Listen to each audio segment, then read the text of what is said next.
Day 3. So we're off on the boat. It's gonna be a long day out today. And first we're headed off deeper into the forest than we've been so far. We're gonna see if we can find some macaws. And then we've got some hiking and some other things to do. And then we ought to get a chance to go swimming in the river today as well. Here we go. Go Team Sloth.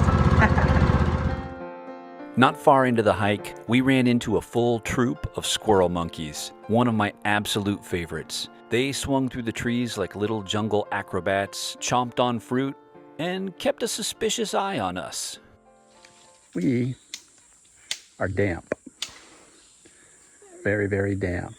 It's safe to say that we are moist. Yeah, the Amazon River. The Amazon. Across our bodies. I haven't gotten into the Amazon River yet, but maybe this afternoon. Michelle took a break on a slanted tree that looked just hammocky enough, because a tree nap is better than an ant-covered forest floor nap. We are not amateurs after all. Then came lunch. In the jungle, you don't just eat lunch, you eat meat lunch. The guides grilled meat over an open fire, turning it with jungle chopsticks, which is to say they poked it with a stick that they picked up off the ground. But it smelled amazing. It probably was amazing. I was too sweaty to taste anything. So we had lunch, and now it's time to walk again. So we're trying. There's a lake around here somewhere. While we were having lunch, we heard a macaw. So that was cool. But now we're off through the jungle again.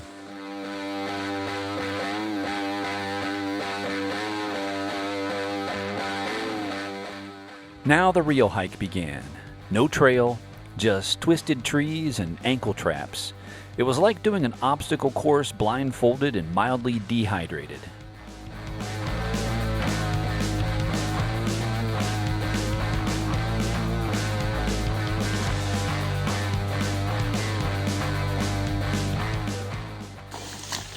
The lake. The lake. Lake of grass. So, the lake was not technically a lake. It was an open field, filled with grass.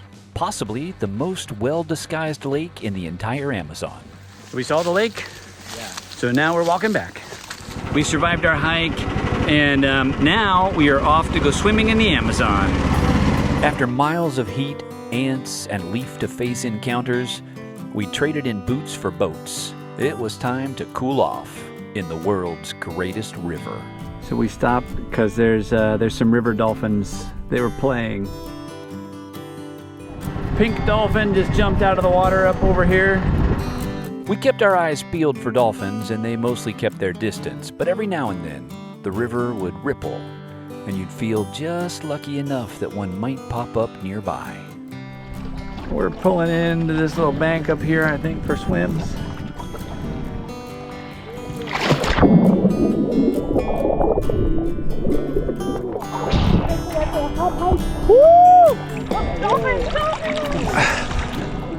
We're swimming in the Amazon. In the Amazon. Swimming in the Amazon. Dolphins. Yeah.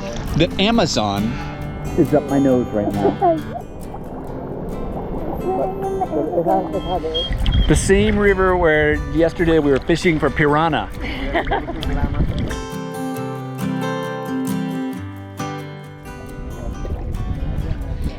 Here we are, getting dirty in Peru.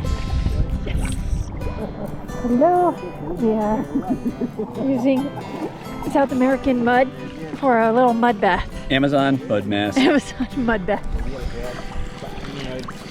So you put the mud on, you let it dry, which is the tricky part, because the flies are biting me now.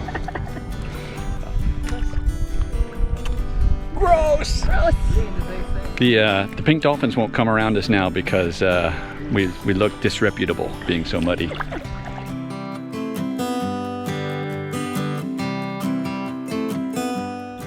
So, does our skin look better? A little mud spot. Yeah. We headed out again, the river gold with late light, to visit the tiny village of San Jose and pick up some fresh water.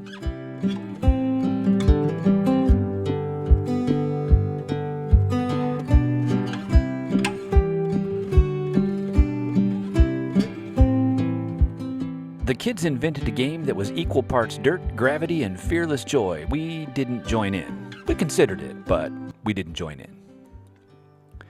Finally, we packed up, waved goodbye, and let the river carry us home.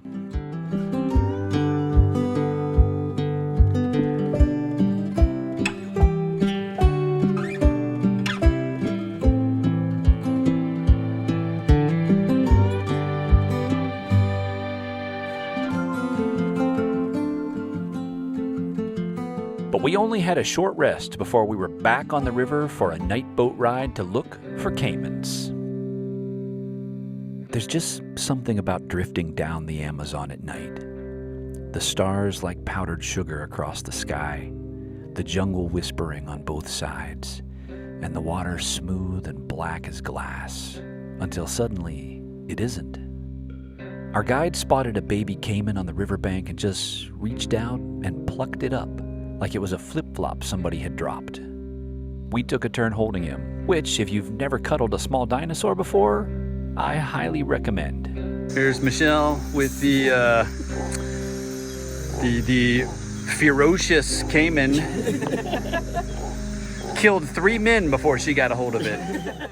And thus, day 3 ended. And somehow, it just keeps getting better.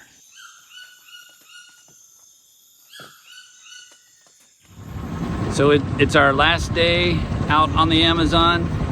It's like late morning, and we are going out to look at the Lake of Lily Pads. We made it to the lily pad lake. We'd come looking for giant lily pads, and the jungle did not disappoint. A patchwork of green floated over still water, like nature had paused to rest.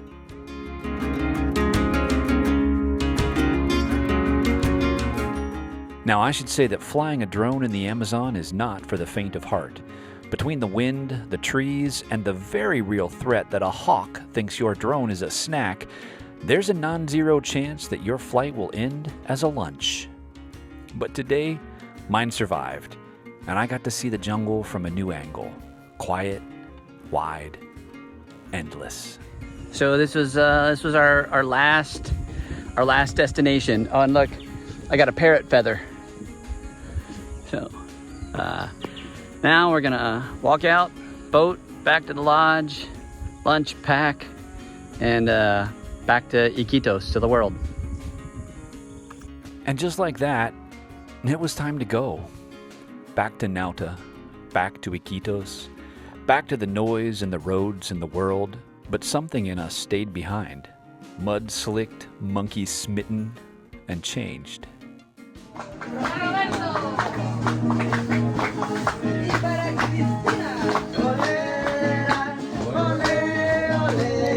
Seems like it ought to be pretty tranquil to be chilling out here in our last few minutes before we get on the bus, in the hammock room, listening to the guitar, until you realize somewhere in the hammock room, there's a tarantula. We're on the thatched boat again. Finito. Headed back to Iquitos. We came to the Amazon chasing a dream. The kind shaped by childhood books, jungle documentaries, and the idea that adventure still lives in wild places. What we found was something better than any dream. We found heat, and we found laughter. Mud and mosquitoes, naps under tarantula supervision, and rivers wide enough to hold your whole heart. We didn't see a jaguar, but we did see a sloth's claw. We got bitten by ants and snuggled by monkeys. I actually got slapped in the chest by a fish that leaped out of the water as the boat went by. And somehow, between the sweat and the stars, the Amazon reminded us what it feels like to really be somewhere. Present, wide-eyed, alive. I mean, there's no Wi-Fi, so you can't look at your phone. You're just there. Thanks for coming with us.